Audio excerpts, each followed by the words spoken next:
So everything is working. Let me check if it does. It should. So yeah. Wait.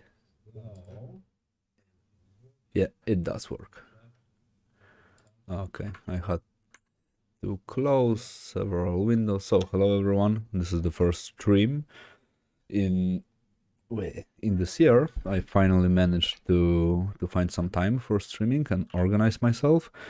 And yeah, I will be continuing on the Heroes of Might and Magic type of a thingy today, and I will be doing a Cyclop, if anyone is new in here. Last time I did a Troll.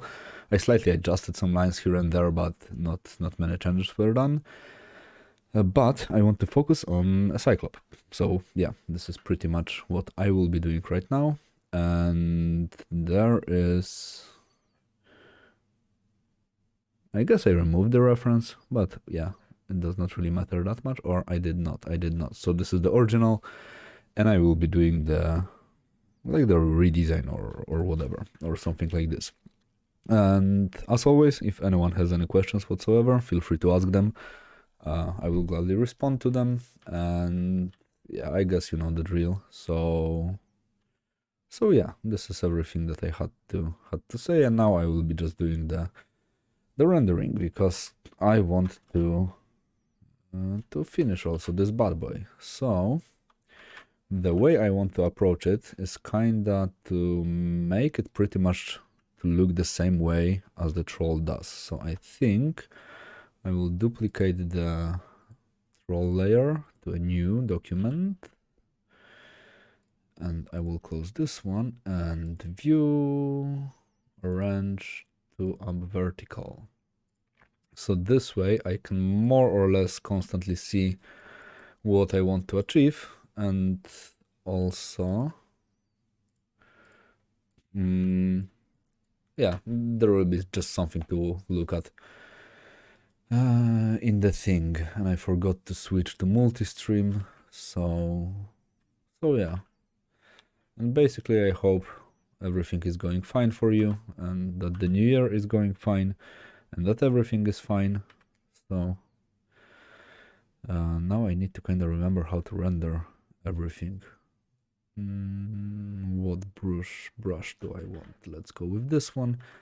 And the way I am approaching it is basically I flattened everything to one layer. Like, I don't really at this point care about having everything on a separate layer, and I just want to go kinda from top to the bottom. So I will spend the most energy on the top, on the face, on the facial features and everything, and least amount of energy on the legs, because they are important, but they are not as important as the face, because as we all know, everything that we look at usually when we are looking at someone, it's a face. So yeah.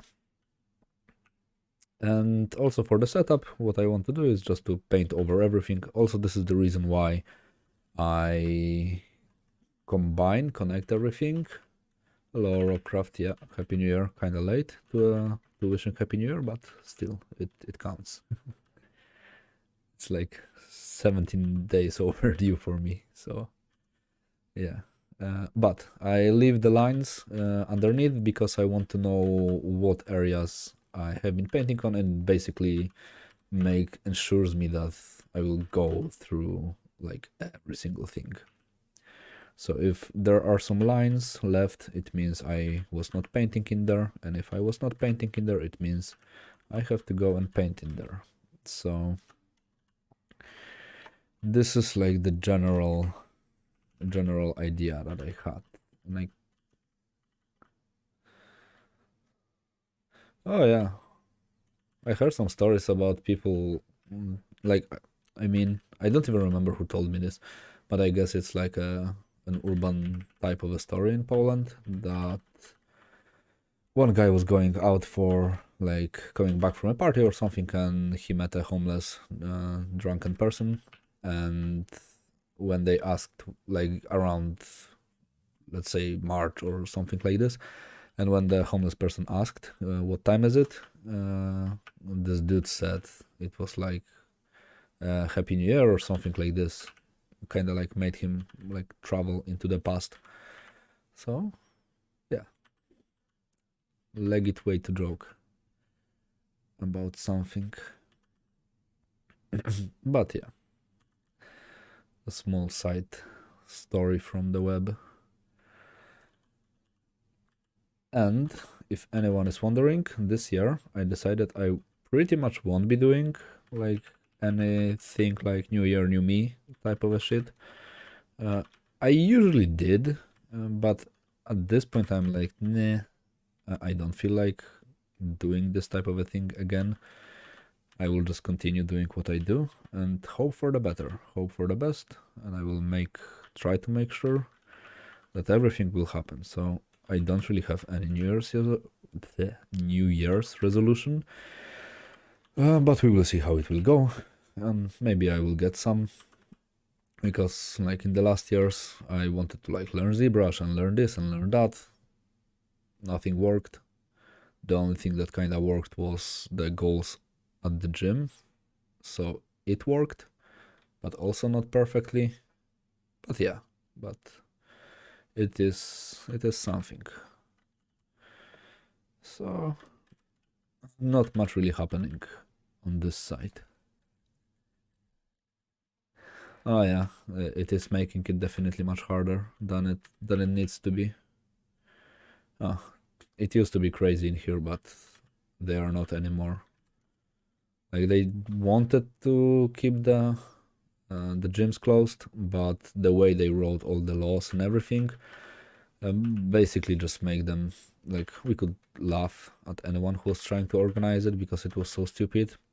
Long story short, when the COVID started, if you wanted to visit a gym, then you had to have a skiing license, and if you wanted to go to skiing, I do believe you had to have some sort of a license that allowed you to go to a gym. Like everything was completely like on the opposite side, so it was kind of weird. And now they are not touching the gyms. Now they are like, okay, we will be like, gym is healthy, so not much. Like they are not doing any crazy restrictions. So yeah. And where do you live, I may ask? As I have not heard. Oh, let's see. Let's check it. Mentally taxing. It looks okay, I would say. Let me check. This one looks really fine. Like, it's really easy to understand the geometry, so it's not really that big of a deal. The only thing that is kinda like a mistake, I would say, is, if you can see, we are seeing the leg. What is this layer? Yeah, we are seeing the leg. Fuck, why it's not drawing? Oh, okay. We are seeing the leg going like this, and this leg is going like this. So this knee is going like this. So in this case, this ellipse will be like this. And this one would go like this, because it's going to a front. If it will be going to the back, then it will mean from the top view, because if you are like in... seriously, the Photoshop already decided to freeze. My god. Adobe is useless. So, a small break in explaining.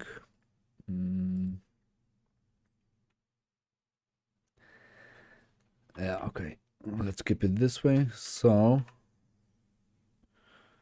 if you are viewing something from this angle, and you need to see like this type of a thing, because you will see this ellipse and you won't see this ellipse, because if you would see this ellipse and that ellipse as you had it, it means the leg is going backwards, so it's not really like working like that. Oh yeah, it takes practice, honestly. It just It's just practice. So for example, on this guy, you can see, let me make it a bit bigger because it's really small. On this guy, you can clearly see, like, for example, a bicep line is going like this, so it indicates that the arm is going this way. And then this thing goes like this, so we can see the arm is going like this. So again, like, it's just a matter of selecting a proper ellipse. But it's a like really casual type of a mistake. It really always happens. The left side is really good. This side just 2 ellipses, like 4 ellipses needed to be adjusted. So this is fine. For the shading, because you also have a shaded version of a sketch in here. For the shading, I would try to take something with more natural light, and it's good that you have a black and white reference, but as you can see, it's extremely like overexposed. So basically in here, we have like 0 information. So this type of a light, like this type of a surface, shouldn't be like this white. It should be only slightly white, and it kind of looks like you have a really shiny material. I would go with something a little bit more rough, so it's not like all the shiny and everything. So you could even like go 2 values, so light and the shadow, and this way it should be like much easier on you. But yeah, this one just needs more light, but the geometry is really okay.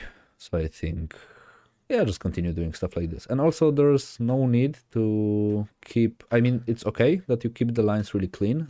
This is also like a really good habit to have and to train clean lines. But also try to sometimes just loosen up a bit with a sketch.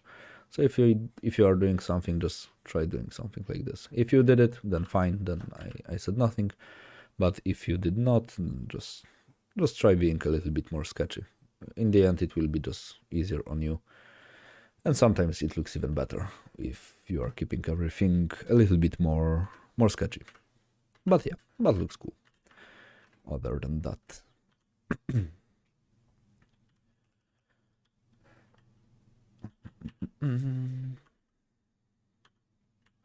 Yeah, but with stuff like this, it's, in my opinion, at the beginning, everyone should first learn a really solid geometry and like the perspective and everything.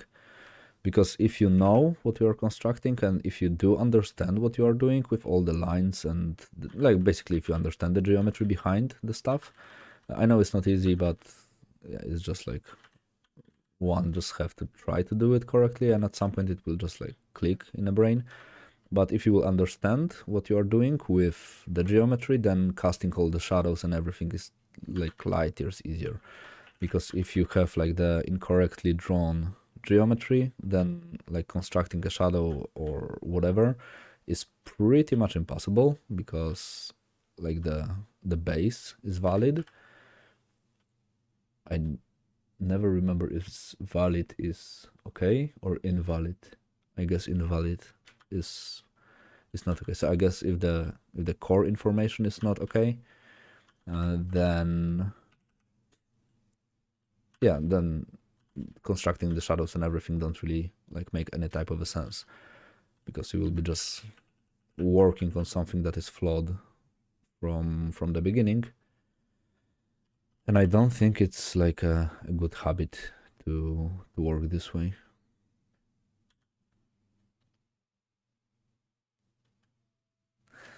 Yep. The thing is, if you make like a really subtle mistake, someone will be able to tell that something is not right, but really often they won't be able to pinpoint what is not right. And here comes the artist that just basically have to like know what is wrong. But true, yeah, we have like a really good ability to say what is that something is off. It's basically because like pretty much everyone who can see is like a specialist in looking at the world, so they do know how the world looks like, and pretty much everyone can say that something does not look right. And also this is one of the things that I always suggest to everyone who I used to teach or who I am teaching, that if something does not look right for you, then most likely it's not right, because like you made it and it does not look okay for you. So a really good tip is to just continue doing the thing for as long as needed until it looks okay for you, or until you just don't know what is wrong with it. And this latter will happen much more often, because if you would know what is wrong, you will be able to fix it. But every time you reach a point where you simply don't know what to do anymore, it means you are like pushing the boundaries. You just reached your limit and your brain just needs to process all the informations and everything. So I would say it's a good habit to have, to just try to push over everything.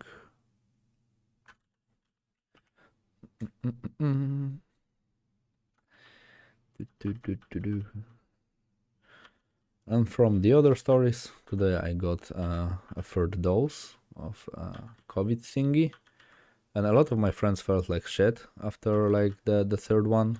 A lot of people told me that if the first one did not hit me like a train and the second one did also nothing, that the third one will kill me. But to this point, everything is really fine. Only my delt slightly hurt, but it's really manageable. And yeah, all is cool. So now I should have superpowers. So I got Pfizer, or Pfizer, or however to pronounce it. So I hope it will work as their other products. So it's kinda okay-ish. Yeah, I had to... Like, I mean, I was not really thinking about it at the moment, but my girlfriend told me like, oh, maybe we will go because like it's open, and yeah. And I tried to just watch it. We just signed together and just went today for a quick job. Because in Poland they also started like in some places introducing some things that if you have, I do believe it's even in the cinemas at the moment, like, or only in the cinemas at the moment. Not that it really matters to me that much because I don't really visit the cinemas that often. But if you have a certification that you are vaccinated, then you don't have to wait in line. And if you are not vaccinated, then there's like a waiting line for you. So a bit of a segregation of who is and who is not vaccinated. I don't really mind it that much because I know a lot of people won't get vaccinated, but I mean, if it will make my life easier in the restaurants and if it means the things will be much less clogged, then I am all for it. Then it's a valid argument to get a vaccine. So yeah. And from the other stories, I'm also finishing. Okay, maybe not finishing, but I'm really getting closer. Finally finishing the renovations and everything. And soon I will be moving out to a new place, and hopefully it will mean I will be able to stream much more because I will have much more things, like less on my head.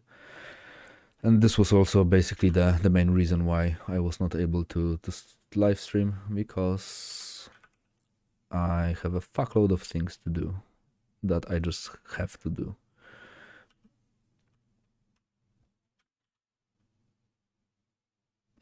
Also in here it was like, for example, if you're like, I don't know, 1st PM, you want to like reserve the spot for like a 1st PM, basically, you can do it. And I have been waiting like 5 minutes tops today, and when I went for the first one, it took also like 15 minutes, 10 minutes, something like this. Like usually our healthcare is quite shit. Like they are really slow with pretty much everything. But for all the jobs and everything, I have to admit they made a solid job. They really took care of it really quickly. So in this case, I can't say a bad word about the organization of everything. They did deliver. But God forbid you if you are sick or whatever, then you will wait for like several years or something like this. When I had my eardrum fractured, and it's basically a thing that should be taken care of like as fast as possible. Yeah, but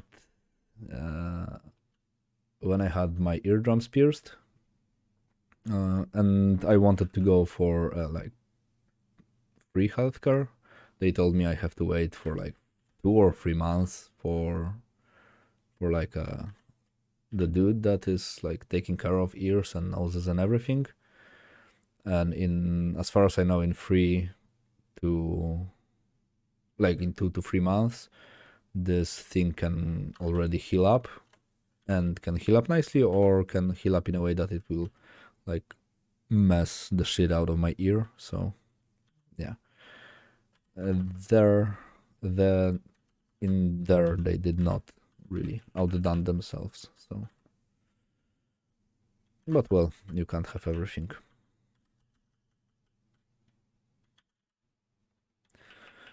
Sometimes you just gotta take what you have.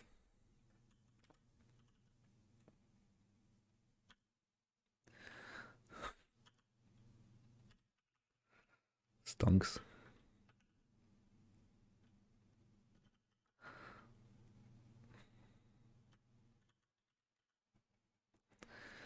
Lenny face.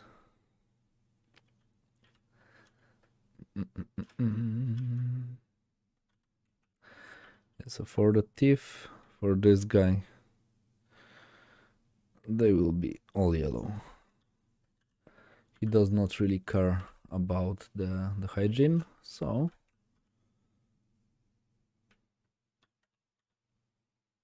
teeth missing, and a lot of plague on the teeth.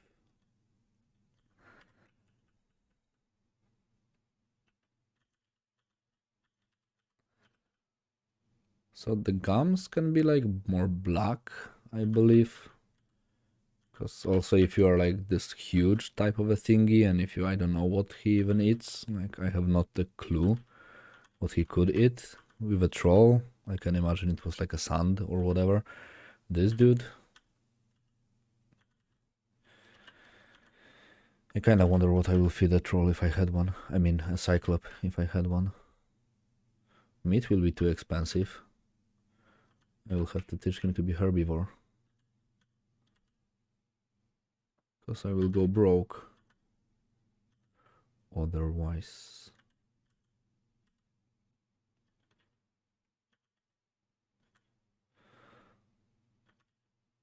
Yeah. Yeah, and for the logic for the colors is pretty much like I do have like the base color already figured out, and the reflections on the skin will be like in a color of a sky, so it will be like the slightly desaturated grays and everything, and yeah, basically like brighter tones of this like reddish hues and shit like this. So it will look a bit more tight to the environment. And also I thought I finished on the environment because it looks like this, but I kind of felt like the urge to kind of redo it. So I guess in the near future, or maybe on the last live stream, I will just try to rework the entire environment, the entire background, so it will look just a bit nicer. And what I need is yellow eye, because today I feel like I'm just thinking much slower than I would like to.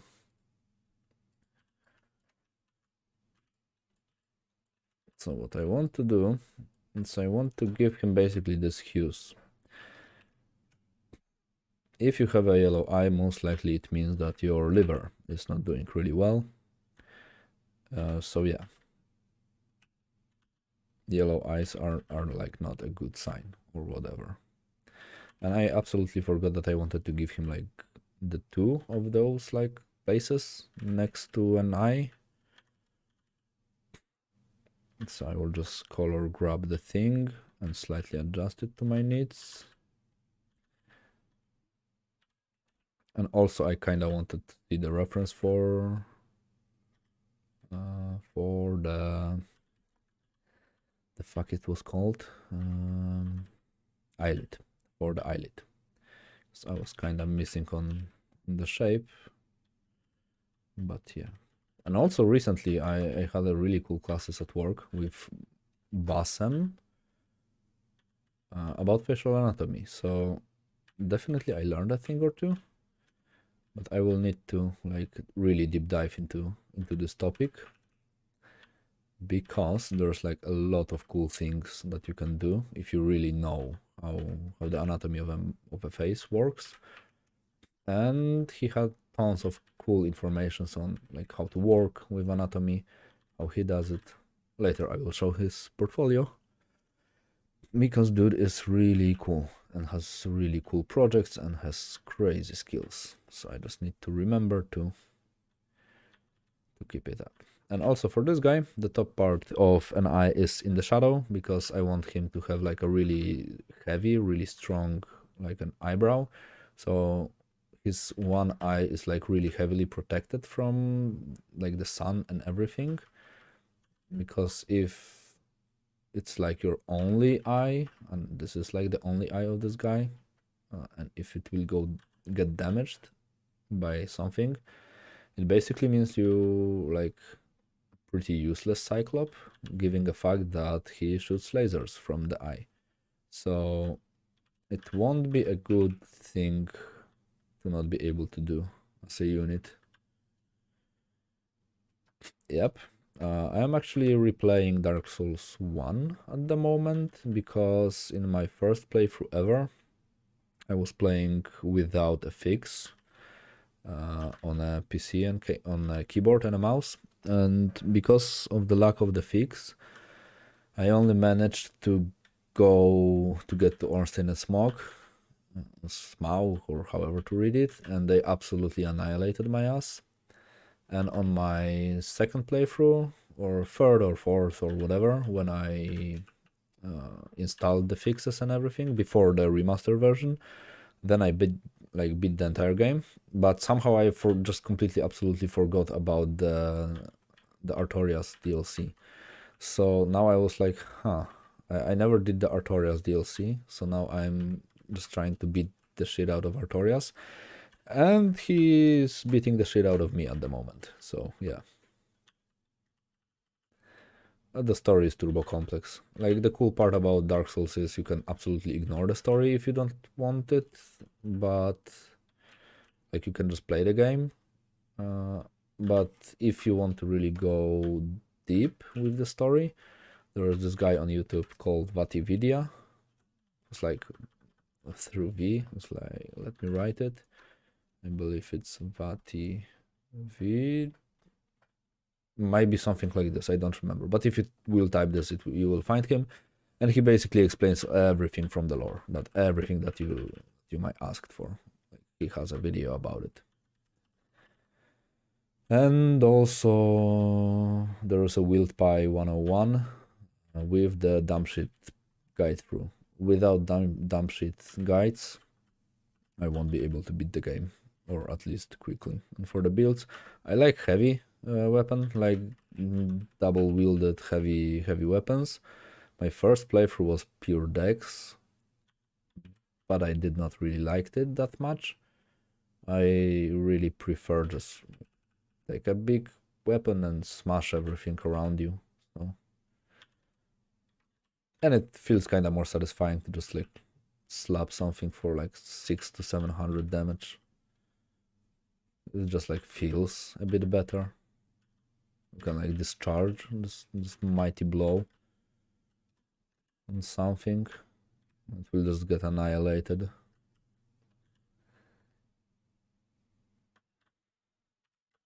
Yeah, the no stagger is a problem. I forgot how easy it is to stagger some enemies.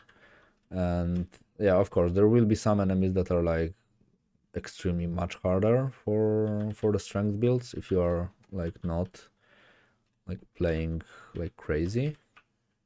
But generally speaking, the stagger is what I really liked.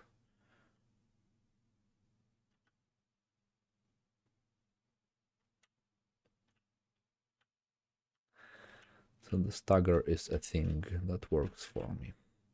And because I want the eye to be like wet kinda looking, I will make sure that the environment is kinda like reflected in it. So all the plains and grass and everything should like reflect in the eye. Usually making the eye is like the easiest part because it just kinda a lot of effects. You just need to like do some soft layers and shit and whatnot, and then like, add like stuff to it. But in this case, I just kind of feel it looks a bit off. Even the hue of this eye is really nice. I want to keep it. The Cyclop, I believe, when he shoots the laser is red. So maybe I will add some like the red stuff going on in there. But yeah, and I also need to like warp the eye slightly more to the bottom, so it looks like it's looking on the bottom. Because it's not a huge change, but because of the shadow, it looks like he is looking up. And I kinda want him to look down, and I need to increase the opacity. I kinda lost the hard shadow on the eye, so I will just like do something like this, soften the edge, and multiply, because I want the shadow to be like really hard. But I also forgot that the shadow on a sphere does not go like this way, so it will go like this way. It will go with like a curve. And I want to remove it from the middle of an eye. Yeah, I have seen, and actually one of the artists that I really like, and now I absolutely don't remember his name. I guess he won the contest. He did the Bloodborne type of a thing with all the UI and everything. I believe this dude is like younger than me for like 1 year, and his works are absolutely crazy. But I don't remember for the love of God what his name is. I do think it was. I don't think it was Thomas Chamberlain Keane. No, definitely not. Modern day James is good, but it's nowhere as good as that guy. At least in my opinion. Let me check it. Bloodborne contest. The first place was yeah, the Thomas Chamberlain Keane won the thing. 3 out of 3, 2 out of 3, 1 out of. So let me share a screen. Display capture. Yeah. So like the quality of the paintings is like mental. I do really dig it, how simple it is and how nice it is with the vibe of everything. I really like the fact that all the UI is in here. This is mental. This is crazy. This is crazy. Like this type of things are great that he did it. And the video, this tick of a thing, like his rendering skills and composition skills and everything are just like out of this world. This type of a stone and this like sad type of a thingy. Yeah, just what else to say? It's just great. And I kind of wonder if there's like any 3D in here. I do believe so, but like for those, I'm 100% sure there is. But yeah, the dude is absolutely great. So if you don't know him, like Thomas Chamberlain Keane, just go in here because like his artworks are beautiful, and he also has a YouTube channel, I believe. So it's also worth checking.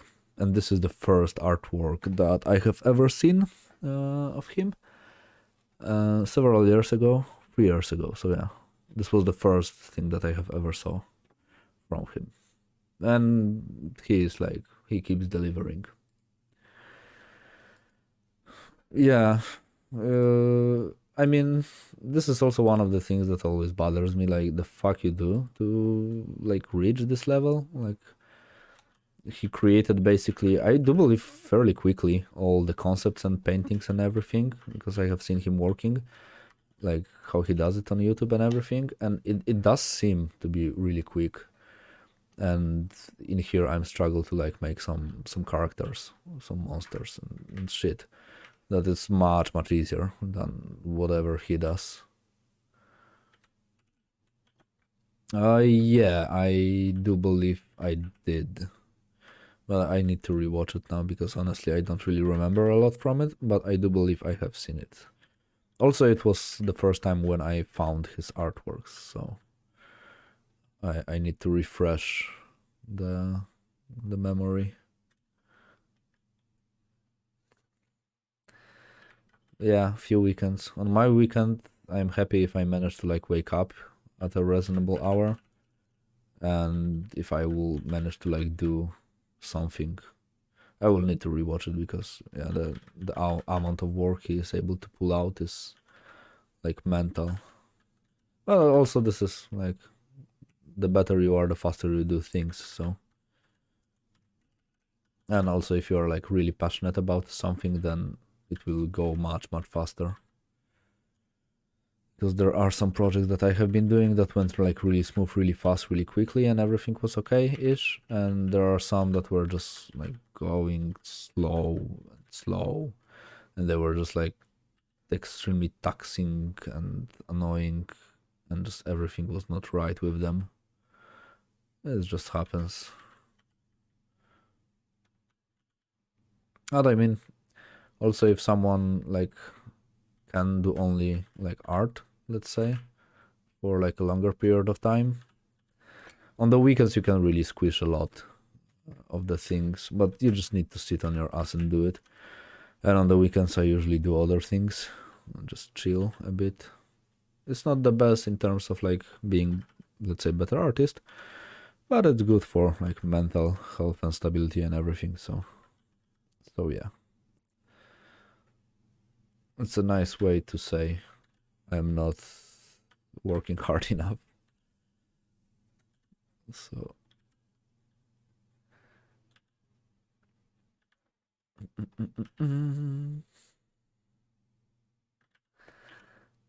but I mean, every piece that I will do will bring me slightly closer to where I want to be, and to be able to do what I want to do.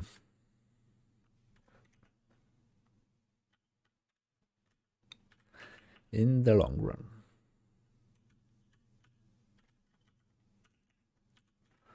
So since this fella has like pretty much orangish type of a skin, I can imagine his ears will have this subsurface scattering.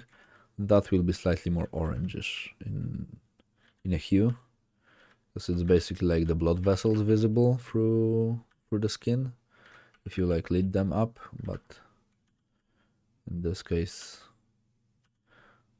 I can imagine they are getting kind of like toned with like this orangish hue. Because in terms of humans, the skin is pretty much, I mean humans, not every human, but at least for me, my skin is kind of like white reddish type of a thingy, so the skin does not really like change the color of the blood. while lit up. Just keeps getting like this reddish and pinkish hues. So yeah. And also no one said that the blood of this guy must be red. Maybe the blood of monsters is not really red. It's like one of the things that is kind of tied to like a fantasy genre in a sense. Like the blue blood is like a godlike blood. The red blood is just blood. And yellow, I mean green or yellow blood is just spider blood because they are toxic. And pretty much every single other thing has like red blood. Which I don't think would be a case, but maybe.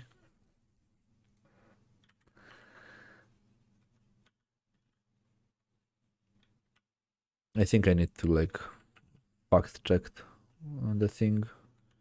Like if different animals on Earth have like differently colored blood, or it's like the red color, like really universal type of a thing, and there are only few exceptions from it. Because honestly, I have not a clue.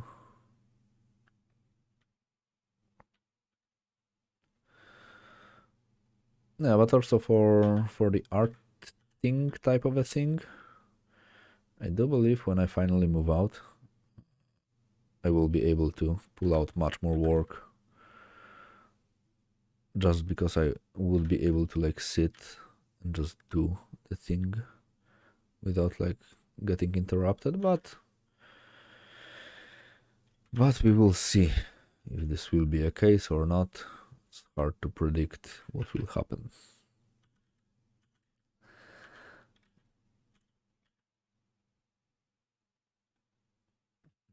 Mm.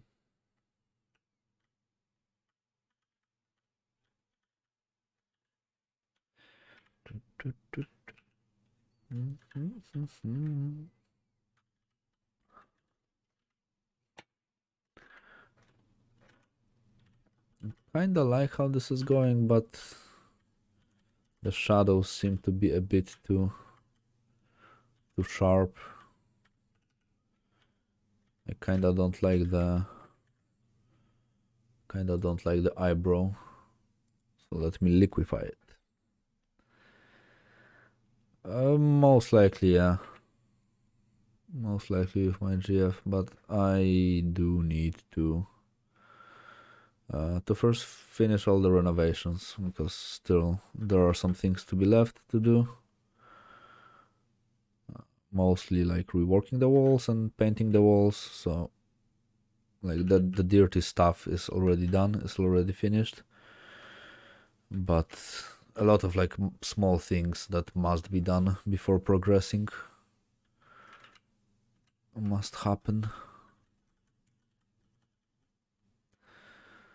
So yeah.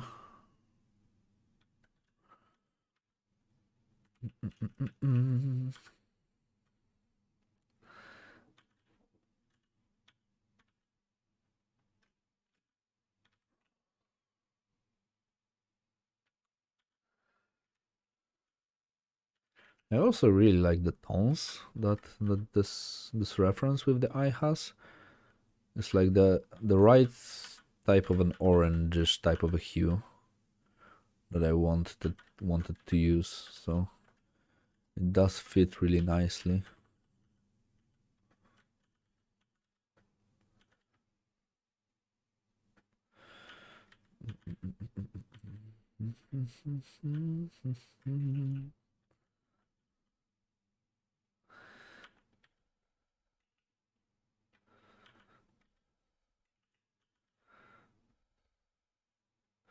It would be kind of cool if his eyes would not only be like a normal eye, but that it would have like this glitter type of a thing inside of it. So it will, like every time he moves it, it does this like magical whoosh, this like spinning. Oh, just not.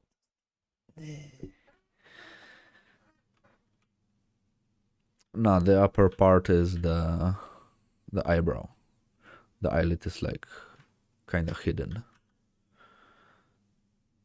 Yeah, I know, but I guess it's like one of the things that I just needs to like do. close, forget about it for like 2 days or 3, reopen, and then CN will be like, the fuck I was thinking. So yeah.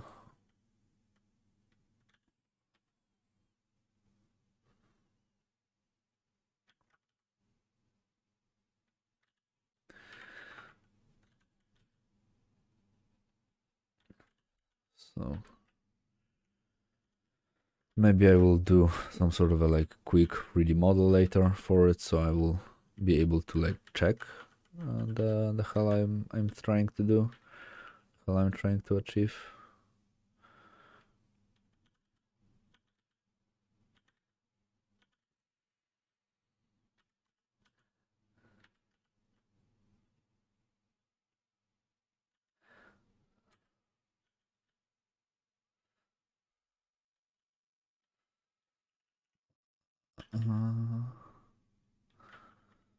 Kind of wonder how the anatomy of a cyclop would look like the facial structure, the nose and everything, how the nature will solve the problems in here.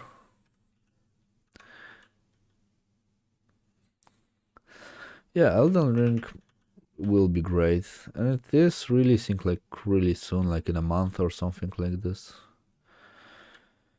I am planning to play the shit out of it because I do like From Software games, and also they are making the Armored Core games most likely right now, like the Armored Core 6 or something like this. So it's also cool because it's just a giant mechas fighting, which is always a good thing to have available. And since in like Europe the Armored Core series is not really that well known, because recently I was just watching a lot of the things about From Software and learned how many games they actually did. I was kind of surprised that I never heard about like half of them, or I did not know that they made it. So definitely a really good developer. And they also make like the best game in the world, what is Dark Souls.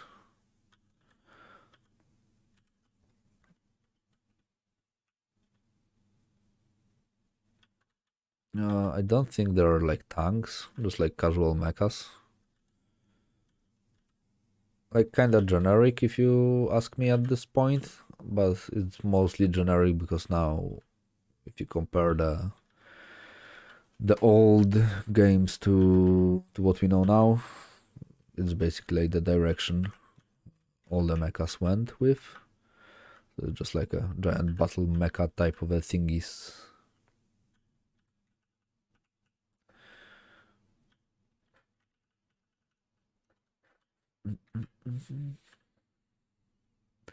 Yup. But also, as far as I know, it will get released on PC at some point, so I want to also play it. But only when it releases on PC. I have no plans for buying the console. It's like, I mean, I don't really see a sense in it. Like a PC that is okay or good for graphic design and like painting and everything is also really good for games. What only adds value to what I do, because I can invest into a PC and be like, okay, I need it for work, and then I can play Heroes of Might and Magic 3 in like 4K or 8K or whatever K I wish to play it. And what is kind of funny, because only when I built like a new PC like 2 or 3 years ago, only then I was able to generate the biggest sized maps in Heroes of Might and Magic 3, Heroes of Might and Magic, Heroes of Might and Magic 3, because to generate like the gargantuan size map type of a thing, it requires supposedly so many like resources that like my older PC was just like freezing and turning off. Don't know why. I have not a single clue why it's a case, or maybe I was doing something incorrectly, but only after like getting a new rig.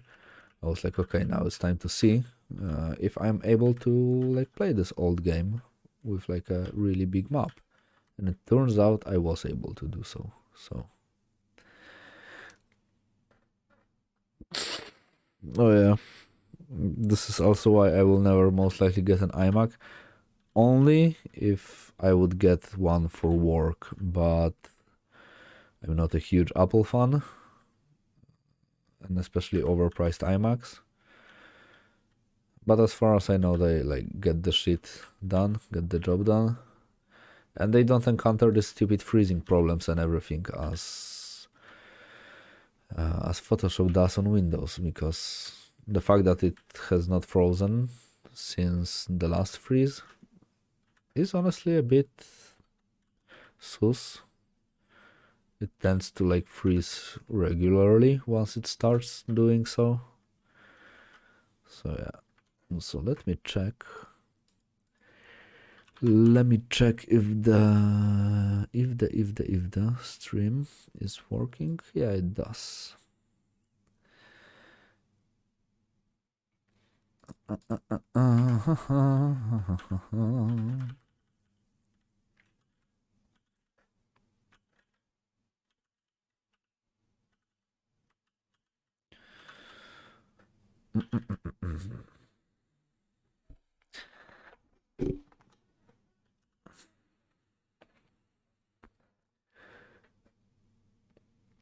One, definitely, yeah. Two, not at all. Playing Dark Souls 2 after experiencing Dark Souls 1 and Dark Souls 3 is a like terrible idea. I don't know what happened, but Dark Souls 2 is just like bad looking. It just looks and plays bad in my opinion. There are a lot of people who like it, but I'm not one of them. Dark Souls 1 is on par, or if not even better than Dark Souls 3 in my opinion, in a sense that it's a bit more, maybe not simple, but you can see it's a bit more rough. Like if you finish Dark Souls 3 and you will play Dark Souls 1, then this game like it kind of hits different, like in a different way. Like you can see that they wanted to do something, but couldn't really get it, but they still managed to make a really cool game. And the best thing in my opinion in Dark Souls 1 is the map design. Absolutely no. Dark Souls 3 is light years easier than Dark Souls 1 in my opinion. I would say Dark Souls 3 compared to Dark Souls 1 is it's really like, okay, maybe not really easy, but it is much easier. Mainly because it just works better and the hitboxes and everything are much more fair. In Dark Souls 1 they are fair. Like there are no like bullshit hitboxes, but as you said, it's sometimes a bit clunky.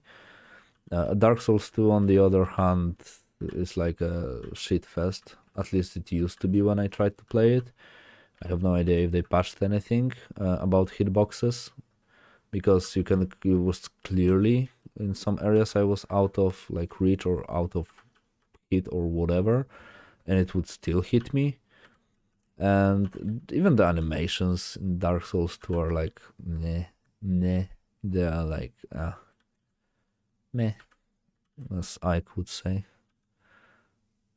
Kyle's brother. Meh. So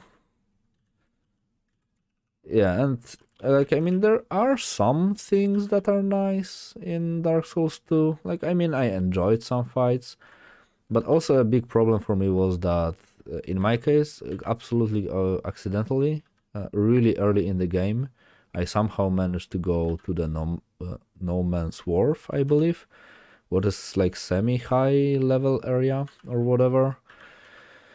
And it was like they were just trying to like make a Blight Town 2.0 but more annoying. So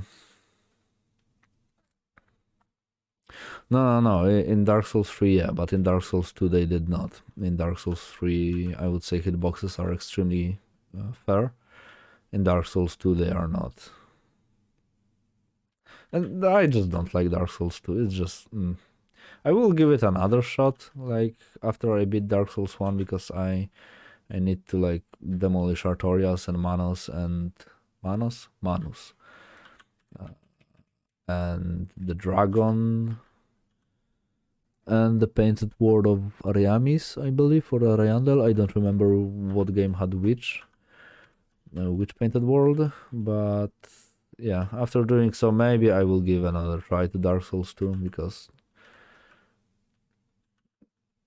I'm not convinced at the moment about this game. And also it had really big boots to fill, because, like, try to compete with Dark Souls 1.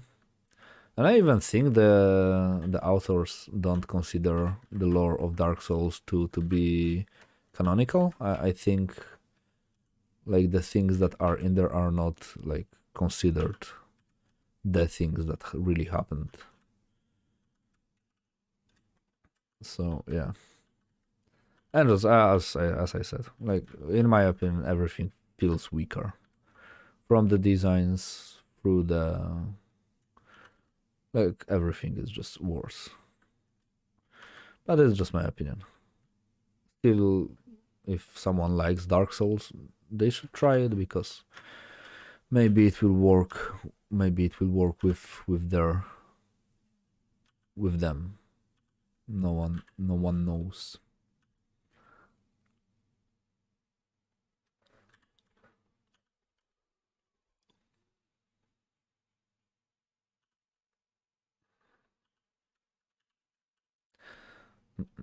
Mm. I mean, maybe not avoided, but I got really disappointed with Dark Souls 2. Just, like, my expectations were not, like, extremely high, in a sense that after playing Dark Souls 1, I expected a game that will just be better. Like, they will fix some dumb things that can happen, they will add something new, something interesting, and this game was just a downgrade. If Dark Souls 2 were the Dark Souls 1, and Dark Souls 1 were the Dark Souls 2, then the progression will be, like, bueno.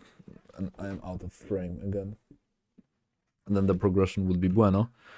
But at the moment, it is not.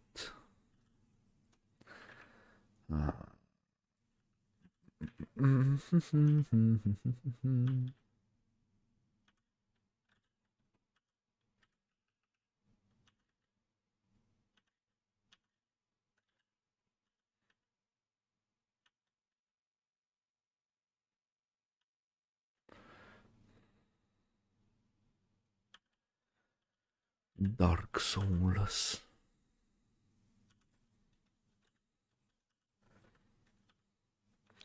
But I also, like, I really wonder what Elden Ring will bring to a party. And also, I never played Sekiro. I want to at some point, but not now. I can't parry Dark Souls, so yeah. And the game is based on parrying.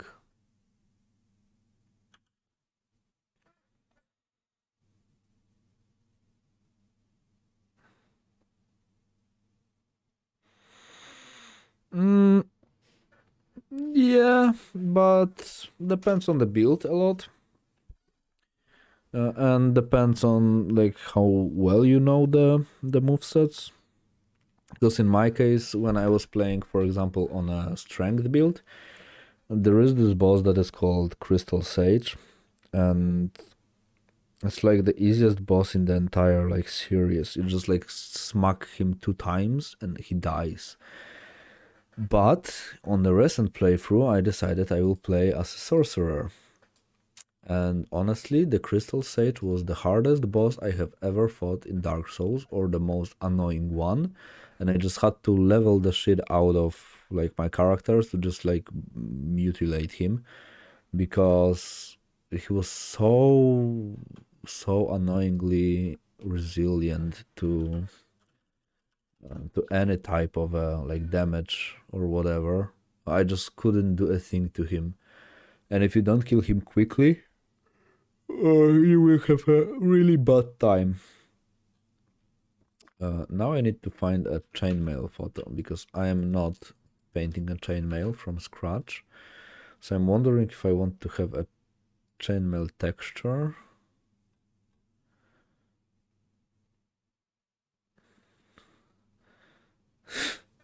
Nameless King demolished me, absolutely. I had to summon someone for the first time when I was playing through it.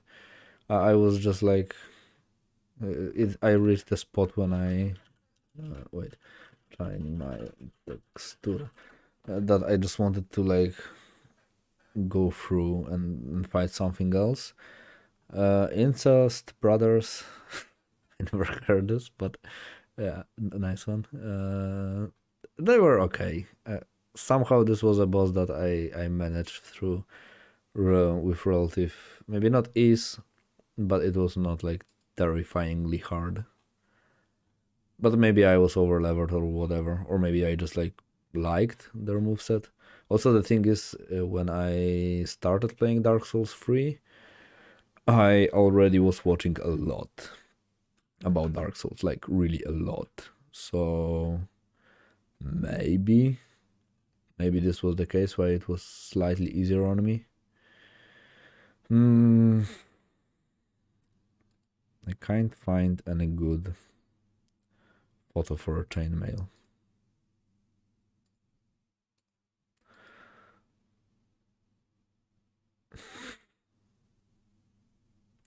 They might do it. Like, I mean, I don't have a brother, so I have no clue what it is to love a brother, but yeah, I don't judge them. If I do, they will like teleport in here and just smack my ass, so I'm not taking any chances. Chainmail. Old chainmail. Don't know why, but if you type old through double O, you will find a gold chainmail. Oh, this looks okay-ish, but the quality is kind of shit.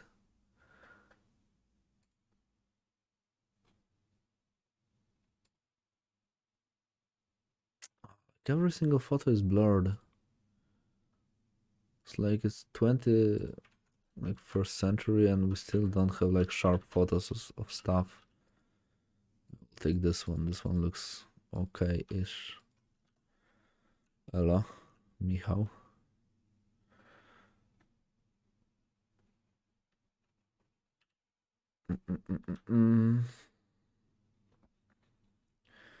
Okay, so with the chainmail, from personal experience, you don't paint it unless you're a sadist.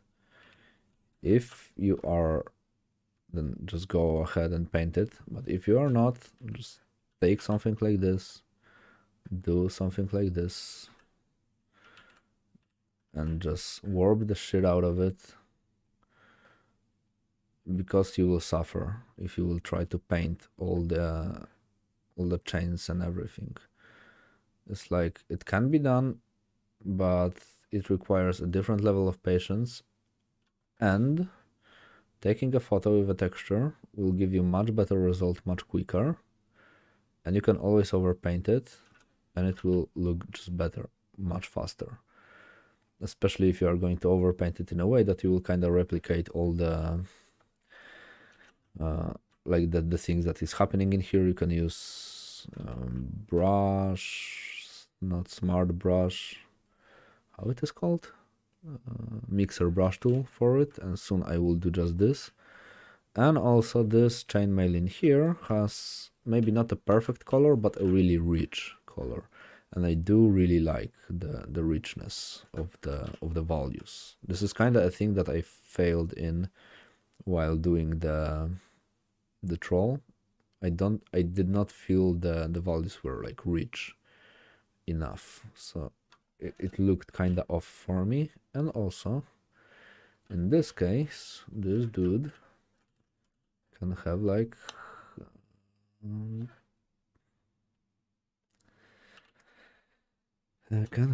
double the chainmail, so he'll wear one over the other.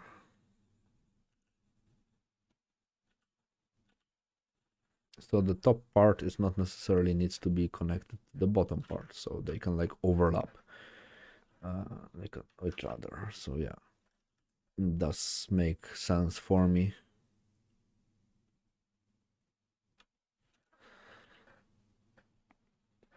And also a cool thing is if you just want to add some light to it, because I do believe there will be like some light in here, you just take a light source color, so it's like basically a color of an eye, but really pale. You do this, and then you go to like overlay. Soft light works pretty nice. And you might duplicate it and just go again and go to like, yeah, soft light works okay-ish. And the same stuff in here. I mean in here. It's just like, we kind of need to like relit it to add some like light to it, and look at it from the distance. Yeah, I mean, yeah, tricks are okay. Stuff like this should be done at some point without any tricks, because if you know how to paint a chainmail, then you are like then you like solved a lot of problems that you might have. And a lot of characters that you will be doing like professionally do wear a chainmail, unfortunately. So like being able to figure out how to paint a chainmail is definitely a nice skill to have. But let's say I want it to be like this, and the shadow will basically be like a light source on multiply, but darker. But still it can be saturated, so the chain actually will like reflect some of the blues.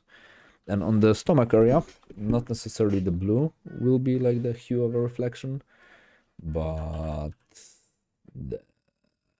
the environment, so like the arms, the legs, the ground, because this is like a deeper shadow type of a thing.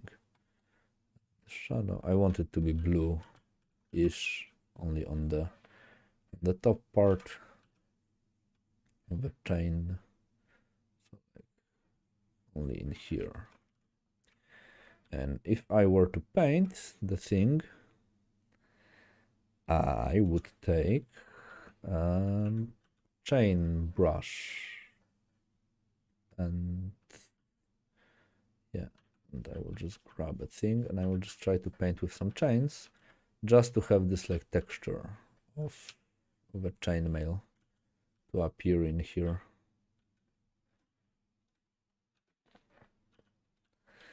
Yeah, this is why whenever you use textures and everything, you still have to like paint over it, because it will look too sharp, but only if you just leave it be.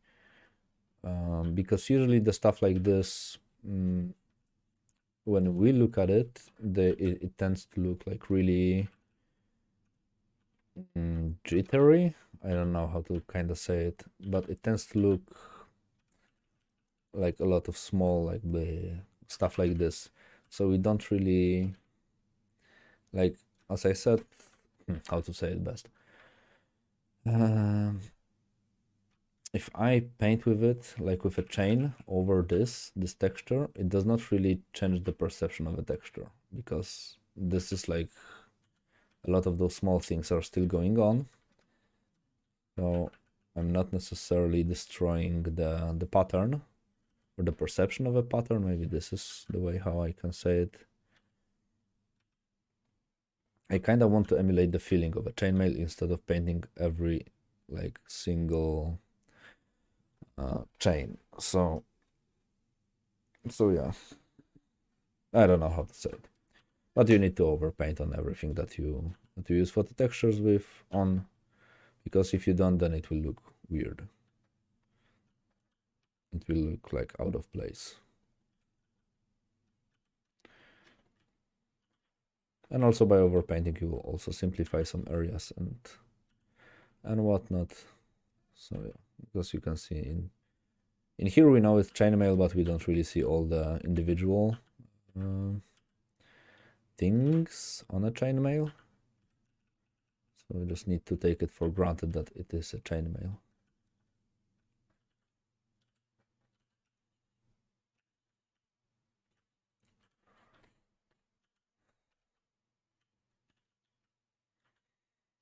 And also a good idea, if you are doing a chainmail, is to add other elements to it that will kinda break up the texture. So it's not like uniformly only chainmail, but you will also be adding some like leather straps or stuff like this. So we don't really perceive only a chainmail in here, but other things are also happening. So for example, in this case, like I can imagine him to have some like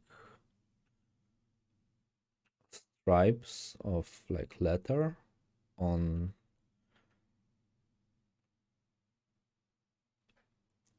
his shoulders, on like his straps, because he has to wear it somehow. And to reinforce the thing, I can imagine the barbarians just like tie the knot around it, so it will like be kept in a place.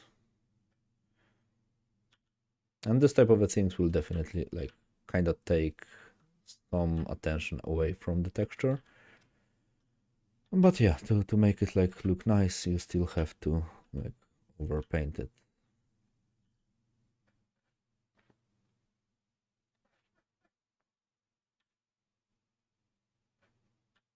Best case scenario is you will be able to, like, you will make a 3D model of a chainmail and you will just render it, and it will just look as it's supposed to look. So you will have like the proper rendering of a form, but nobody got time for that, and I'm not doing it either. So it's not happening. But yeah, but you get the idea. But this is also why I really advocate for anyone to like learn even like basic 3D basic like stuff like this, like texturing, because it really broadens your possibilities. And once you understand how to like quickly like wrap around a texture or whatever over something, then the life gets much easier.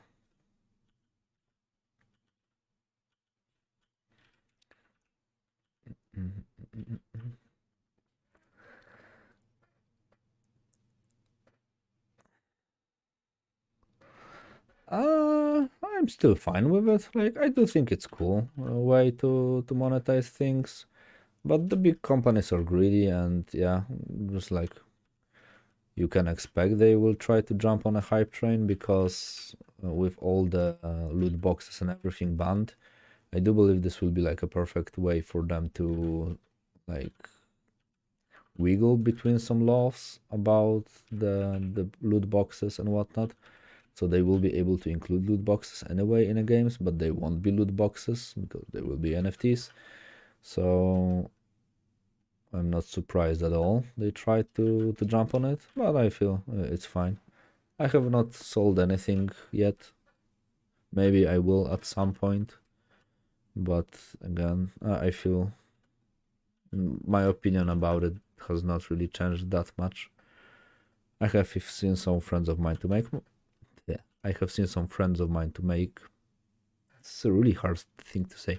I have seen some friends of mine make money on NFTs or to sell some things. So all is fine with me that they earned something. But as always, you will always find someone who will just like go into your sandbox and just ruin everything. And yeah, But even a lot of developers of the games just say like the fact they are trying to uh, include, like to make all the NFTs in games and everything, and like the developers don't understand even the push for it. But yeah, but it's like usually the marketing teams. So I could say if there's like anything that is like really not working well with the artists, usually it's the marketing team, because in the end, like they know the numbers, but it heavily restricts a lot of projects to be full of passion. So yeah.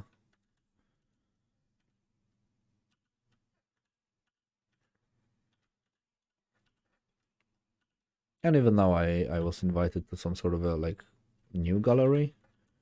So I will give it a shot, because this gallery in this case just takes care of everything, so I don't really have to do anything. I just upload an artwork and just take care of like reselling it and whatnot. So yeah, we will see how it will go. I will need to go through all the agreements and everything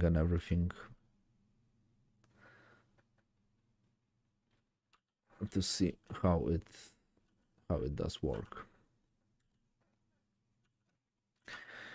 But as you said, usually the big companies are abusive with those type of things.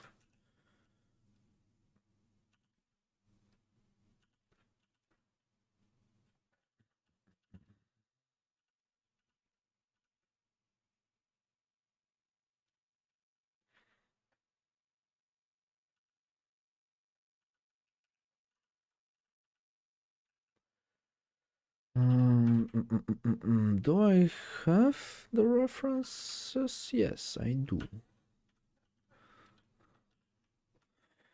I don't really. I mean, there are a lot of. It's really easy to romanticize the past, in a sense that, oh, there were simpler times and everything. But yeah, there was. But honestly, the games nowadays are like so good. They're so much better than they used to be, in a sense that there's just more things to do. Of course, the games are much more complex and everything. But okay, I can imagine growing up with. I mean, I don't have to imagine because I did it. Growing up with Diablo was cool. Growing up with StarCraft was cool as fuck. All those games were like great, are great. They are timeless classics and everything. They define the genre and everything and whatnot. Yeah, they basically are legendary games. But if I were a kid, this is like something that I can easily imagine. If I were a kid, uh, and I would get a game like God of War, like the new God of War, not the old ones, and I will get Cyberpunk, and I could play Cyberpunk and the God of Wars and everything. I can imagine these games, they will just look good because they are like on the level at the moment that it's really hard to like improve upon. The games will just look as good as they look like 20 years later. So yeah, but yeah, World of Warcraft from then to now. Yeah, some games, of course, yes, are worse. You can see what is happening to some games. I never played World of Warcraft. I never started doing so because I knew how it will end. So I just avoided World of Warcraft at all cost. I knew I would get addicted to it. So I never tried playing World of Warcraft. Maybe once I just like played somewhere waiting for someone, but I was not never really huge on MMOs. So yeah.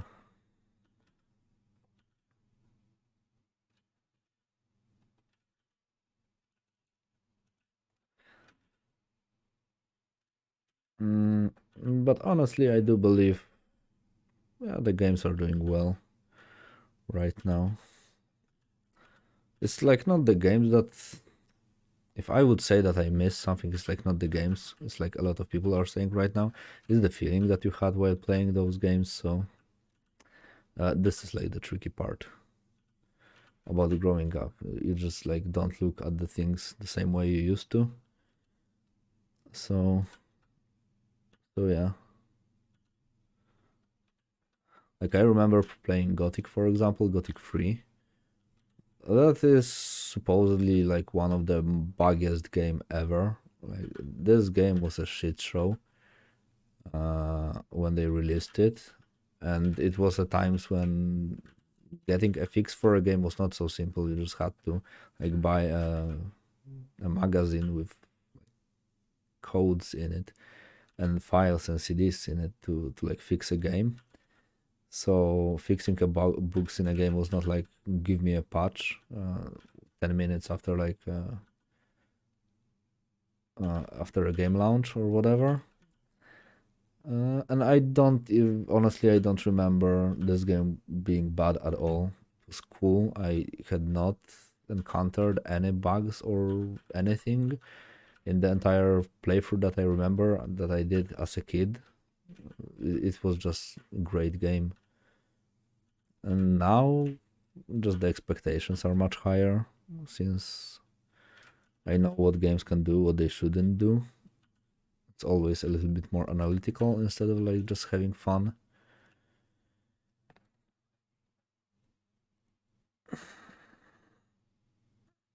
Yeah, but the problem with the unfinished stuff is not due the developers or let's say the artists that are making the game. The problem is because of the marketing teams usually, because they see even if you like release the shit type of a game that is unfinished, enough people will buy it to like make it more. It will basically be a good trade. Like you piss a lot of people off. You get a free like exposure for a game, but still a lot of people will buy the game. You will lose a lot of fans and everything, but I guess in the end the numbers speaks for themselves, so they do most likely consider it being worth it. But yeah, it is a shitty thing, but it's slowly changing. Like a lot of people nowadays are like more vocal about things like less work, like let's say 4 day type of a work type of a thingy. Some studios already like started doing stuff like this that you only work for 4 days. Because with the art type of a thing it's a bit different type of a job, I would say. Like in an office you can sit for like 8 hours next to a PC, just move some files and everything, and just click stuff and do the things that don't really require a lot of brain power in a sense. And I don't mean to shit like on those type of a jobs. I'm not saying they are easier, but they are different. But what I mean is if you are like an artist and you, for example, need to design something, or if you're a designer, however you want to call yourself, there's only as much as you can design per day. But the demand is always much higher than what you can provide usually. And you also expect from yourself to perform better. So it's really easy to force an artist, like not even like to force them. It's easy to make an artist work for a really long period of time because they will do the same thing anyway. If they won't work on like professional projects, they will work on their projects. So they will do art this way or another. And if you're working for someone and going this route of like doing the art constantly, most likely you will just burn yourself out. And as far as I know, the burn in the gaming and the movie industry is extremely big. A lot of people get burned out because of all the projects and everything. Happened to some colleagues of mine that they burned out and they felt like not doing art or anything at all for a really long period of time. But yeah, I mean it does happen. So this is also the reason why like I kind of admire people who are like extremely organized and everything. So let's say the Thomas Chamberlain King, that he can pull this much work in short like span of time, because it means he either is like, I mean, it means he is extremely good artist, but he is also extremely tough, most likely, and that he can work that much. In my case, I like after like working for a longer period of time, I just need to like reset. So I don't know, go meet out with my friends, play some games, watch a movie. And there are a lot of artists that will like leave me behind, because instead of like watching a movie, they will like do art. So naturally they will be better. So this is why I think this is a really weird and in a sense competitive type of a job, but it's also fun. And there's also this feeling of guilt if you are like watching a movie when you know you could have been painting right now, or you could improve your skills or whatever, but you are watching a movie. Classic. This is something that always happens. I kind of managed to like learn how to ignore those type of thoughts, but really often, especially in the beginning, I was like, I shouldn't watch a movie, I should like work, because stuff. And when I was actually really like trying to work for much longer than I possibly like humanly could, my progress would suffer a lot. So I really improved a lot when I just started doing yeah, fuck this, I need to rest. And resting is also important. Yeah, exactly. This is exactly what I meant. But on the other hand, you can like you at least are watching someone paint, and you get an idea how it's done. So I learned a lot while I was watching other people's drawings. So sorry, not sorry, but yeah, you could have been painting, but you were watching how someone else paint. This is, but for some, this is entertainment. Really often it happens to me that like when I just don't feel like doing anything, and I just don't feel like watching anything funny, I will just like buy some chips or whatever, and I will just sit next to the PC and just watch someone paint or whatever, because I just enjoy it. I just like it. I personally think it's a fun way of spending time. It's for me, it's entertaining. Not for everyone, but for me it is. So yeah. But definitely, but also this is like one of the reasons why I wanted to start doing live streams in the first place. So other folks who could just like sit next to a PC with, for example, a phone, and just like have me on a phone or whatever on a second screen, and just work alongside with me, because then, at least for me, this is how this really actually got me inspired a lot when I had a really hard time forcing myself to work to improve and everything. One of the things that was extremely helpful for me was to watch, like to put someone else on a second screen and to work alongside with them. So if they will go take a break, I will go take a break and stuff like this. I just felt like I'm working with someone. So it was something that really worked nice for me. But it of course took me a lot of time to like figure this out.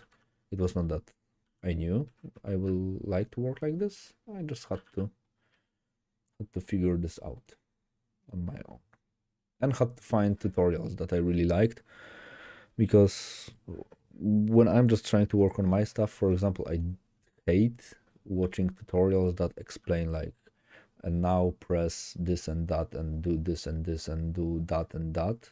It just annoys the fuck out of me. This is why, for example, I love tutorials done by Maxim Verachin, because this is just like a plain recording of what he does, slightly sped up, I believe, like double the time. And yeah, honestly, just find an artist that you like and type their name, ArtStation, see if they have any type of a tutorial, and just go for it. Gumroads are cool because they are cheap. Wait, I will see if I do. I can see. I can show you what I do have on Gumroad, like bot.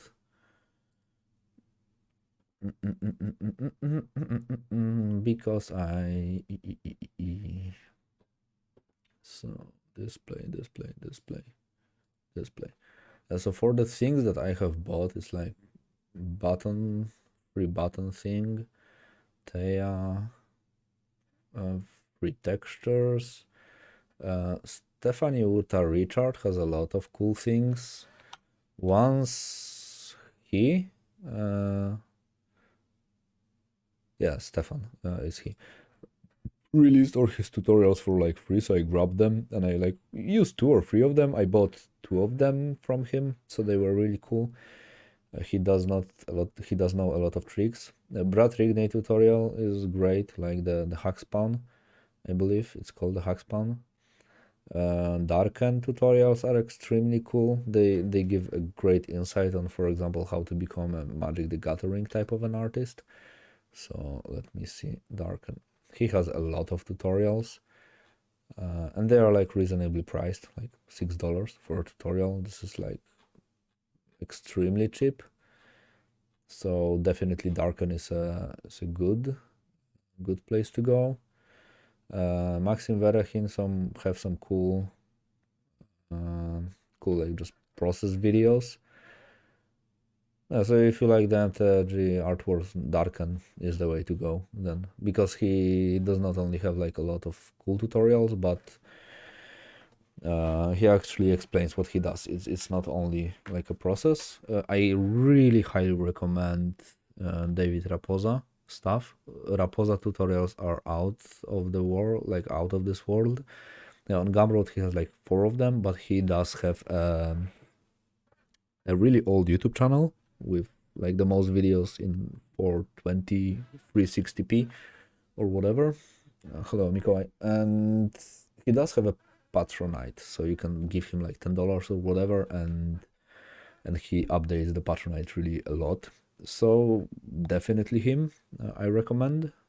But honestly, just search for an artist that you like, and you will find him or her, or whatever, to have some tutorial, most likely, because this is like one of the ways that an artist can make a living nowadays, so not many people will skip on this. Even I wanted to make some Gumroads, but at the moment I just don't have head and mental capability to like edit videos and everything, so yeah.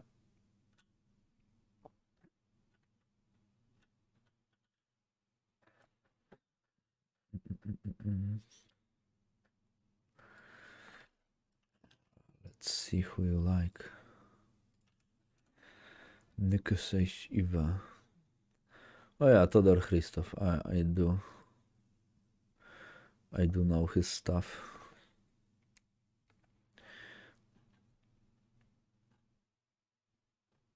Yeah, also even in the links that you sent, he has like a video on how he painted it. So 40 minutes of a tutorial, you can just like sit on your ass and just like watch it. It's not the most entertaining thing in the world to just like rewatch, like just sit and watch how he does it. For me, it was like always like interesting, but a bit boring.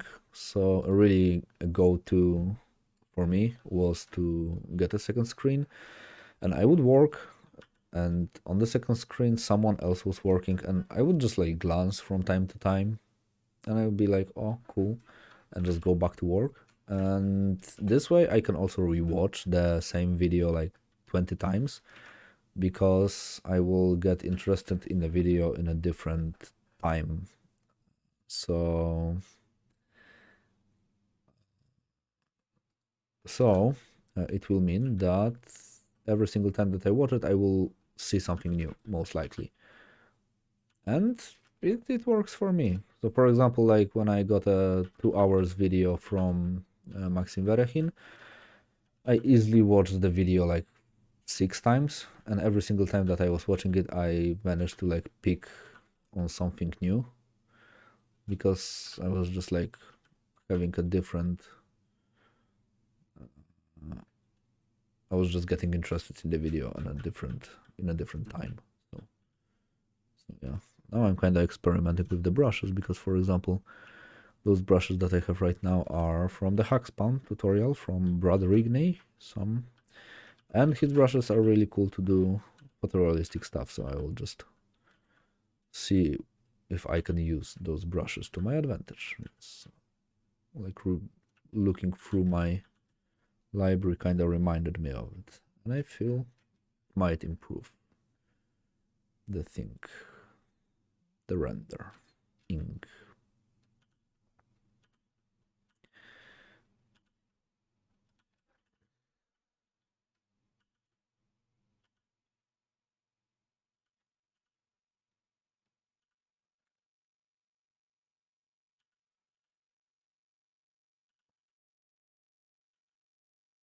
So yeah. And also a cool thing, specifically try to look out for when you watched.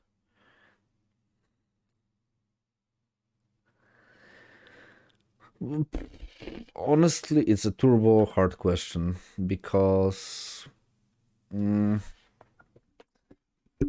I can't I can say I'm a beginner too because I like to call myself like a bit more advanced beginner. So it's not that I watch for a particular like for a thing in particular. So for example, I'm not like looking at a tutorial like without any commentary and being like, "Oh, how do I like paint a chainmail?" And I just look, or how I draw an arm, and the dude just does an arm and it's finished, and I'm like, that was not really informative. For the tutorials, when I was watching them, I was mostly just trying to see that the things that they are doing are not really that complicated. So it's like draw a line, fill it with like a shape, and render the shape according to like your educated guess on the renderings and everything. And really often I was watching some tutorials just to make sure that what they do is not like a rocket science. Yeah, of course there's always seem to be like a lot of magic, but usually it's not as complex as I thought it was. So a lot of the times I was just trying to see how different people approach the work. At the beginner, yeah, I think I a lot of tutorials gave me like the knowledge about the approach. So the sheer fact that, for example, you can start with line art and then fill out the shape and then make a clipping mask to it and just render it. This, for example, was extremely interesting for me. Recently, something like new in a sense, something that I knew, yeah, but fuck, how to say it? Something that I knew is possible, but I never tried it, was to just block out the shape and do the thing in a really organized manner. When I make a separate layer for a shadow, separate layer for a light, separate layer for this, for separate layer for that, and it's just like unlocked this something that was locked in my brain for like I have no clue for how many years, and it just make working so much easier instantly. Like basically from day to day I was able to start an illustration in a really organized manner without any problems whatsoever, and I managed to finish one of the illustrations in like the record time for that time for me, because it was like 5 or 6 hours. And ever since I have been using this method slightly modified in like according to what I need. So for example, how I started these guys, it's like the method that I have learned from a tutorial after just like trying to follow some basic steps. And if I'm watching tutorials that are really technical, so for example, Scott Robertson videos on construction and everything, then of course, then you just need to like read a book, go through the topic, trying to understand the topic, try to understand the fuck is this, all this geometry and constructions and everything, and why do you even need it, and stuff like this. And then you just need to build your vocabulary in a sense, so you will know what type of a thing gives you a problem. Because at the beginner, if you're a beginner, or for example you want to, I don't know, as with the leg that you did, you want to draw a leg, but you don't even know where the problem is. But if you read some books, if you watch some videos with some commentary and everything, you will, for example, know that what, like to search for the information on what is a proper angle for a tilted ellipse in a 3-point perspective or something like this, or how ellipses foreshorten and behave in 3-point perspective, and then you just build from there. Because it took you, like, let's say 1 month of watching videos and trying to draw things, to listen to tutorials and everything, just get a knowledge needed that will allow you to search for the things that you don't know. And in my case, I feel I might not be a quick learner, in a sense that I don't really learn quick the new concepts and everything.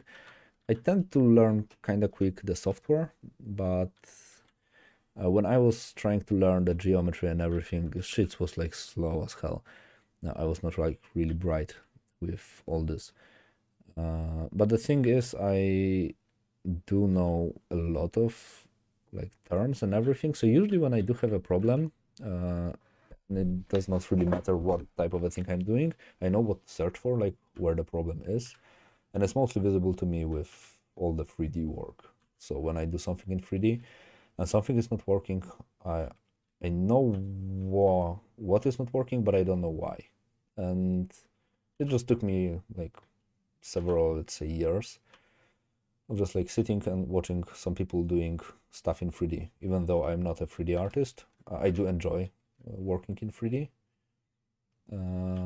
to my limited capabilities, and it's like paying off slowly.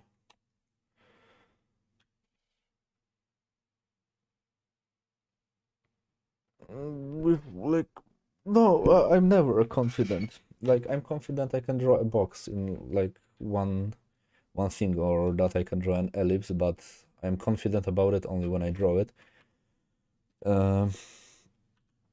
Now I would say I'm not confident, but I am not afraid of doing the work that I do. So the hardest part is like starting the artwork, not finishing it or doing it.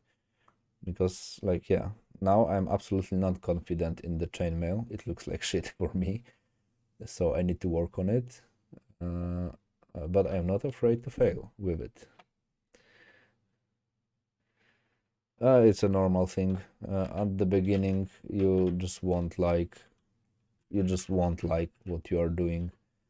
The thing is, like, the easiest way to explain it, let me get a bit more technical. It's like, there is your expectations, and there's like your skill. And the expectations generally, like, let's say, start from here. So they go like this, and the skill goes like this. Sometimes something happens and you just go up, then you go like this, and all of a sudden you think that you don't know anything, and it goes like this later. But with the expectations, like, okay, it goes like this, you meet this point almost, and expectations like escape to you. So a golden thing for me was just to do this with my expectations, and like to don't have expectations pretty much. When I do stuff like this, I don't expect it to like be the best thing that I do. I will just do it to the best of my possibilities. Thanks for following. I forgot I have the notifications on. Yeah, but the idea is just don't expect the things to be somehow. Like, at some point you will just see like that you improved. But it's just like with every single thing that you want to learn. You just need to be consistent with it. And yeah, just be consistent. And at some point you will see the progression. I used to hate like everything that I do. Now I'm I don't hate it. I like some of my artworks, not each of them, but if I do something that I like, then I make sure that I like it, that I honestly like it, and if there is something that I could improve, I make sure that I'm honest with myself that, okay, I like this part, but this could get easily improved. Why I have not improved it even though I knew I can improve it? Just because maybe I was just not feeling like doing it. But in the next project I will know better. So yeah. But it took me a lot of, like, let's say, mm, it's kind of hard to tell. It took me a lot of effort or whatever for like this, like trying to overcome all the problems that people have with art. Just when you do it, you just think, and the thinking at some point that depends on how you go with the thinking. I am a firm believer that if you will just like, even if you're doing shit, you will like hype yourself that this is good, you are doing great. Like, not in a sense to lie to myself, but to just like set a positive mindset. And I started enjoying everything much more. I believe after 4 or 5 years, I had a first like type of a thing where I was like, yeah, fuck this, if this work or not. Like, I just want to draw and enjoy it. I don't want to stress about the drawing. Like, it is supposed to be cool and fun. I don't want to stress with my performance or whatever. I just want to chill. And the first time I managed to like be like, okay, fuck this, whatever will be, will be. Uh, I really like unlocked something in my brain. Yeah, no problems. Nice. Yeah, I will be. Thanks, Chris. I guess I will be like going for several more minutes, and I will be also signing out because I do need to get back to work if there is something new for me to do there. Or I need to eat something or whatever, play some chess, whatnot. But yeah, the progression looks nice. Like, half of a character, yeah, almost half of a character is done. So it looks okay-ish. Kinda want to try one thing. Just for the shits and giggles.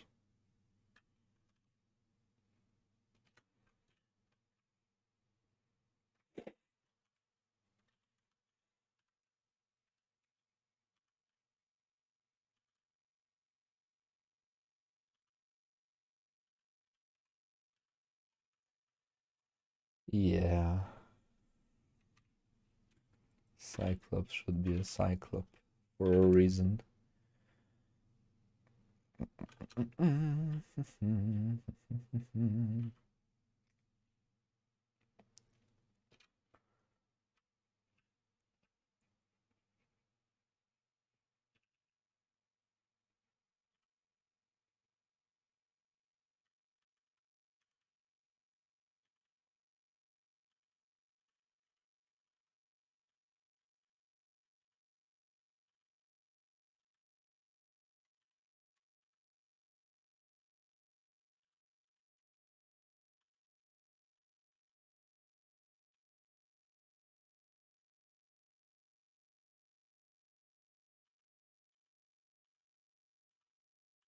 Yeah. Yeah, I kinda like how everything is going on in this guy. I'm not sure how the anatomy will work in here. I need to take some reference photos, so like this photo is okay, but I guess I will need to like take a photo of my own arm and proceed from there. Kinda render those cheeks. Hands I will like do later because they will take me a bit more work, and I am slightly tired after like painting him for like almost 2 hours at the moment, so I don't really want to work on the hands right now.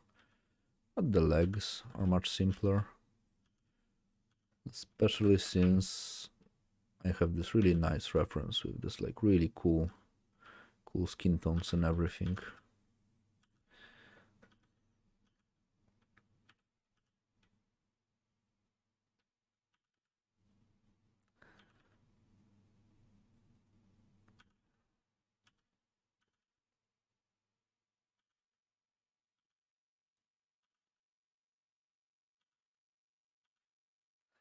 Yeah, okay, I will finish the stream here. It is enough. The progress looks nice. So yeah, thanks for watching, and subscribe, like, write a comment under the video when it's processed. It will mean a lot to the algorithm and to me. So I hope you enjoy the stream. Thanks for watching, and yeah, there is a Discord server. So in the link in the description on the YouTube, there is a link to a Discord server. So feel free to join there. It's not really a live, like not much. Kind of try to be there, kind of active, but it's hard. But yeah, you get the idea. So thanks for watching. Like, drink some water and have a good night. See ya. To the next time.